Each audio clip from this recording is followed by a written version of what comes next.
Hey guys, my name's Katie Truscott.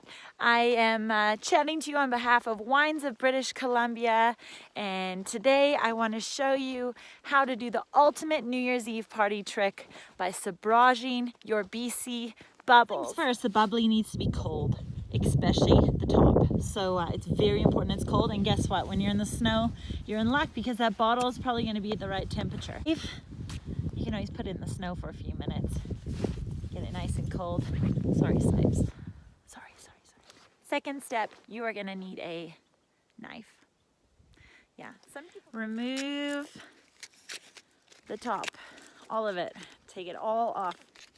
Always hold it away from you, even when you're taking the cage off, just in case accidents do happen. And these things come out fast and strong and can do serious damage. There's the lip, and then there's almost a seam, I want to call it, running down the bottle. You're going to want to look for that, find it, and you give it a little rub and face it up towards you. Seam here, give it a nice couple little rubs top to bottom.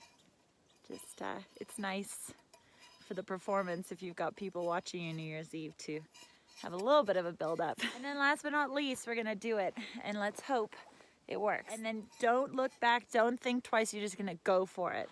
And you're gonna hit that lip as hard as you can. So from the top, we're gonna go down. Who's ready?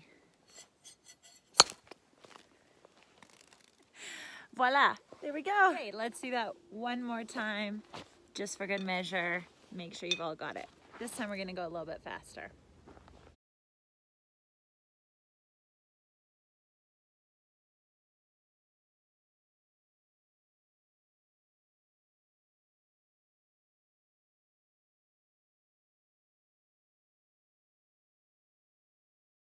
Happy New Year, and may 2019 be our best yet.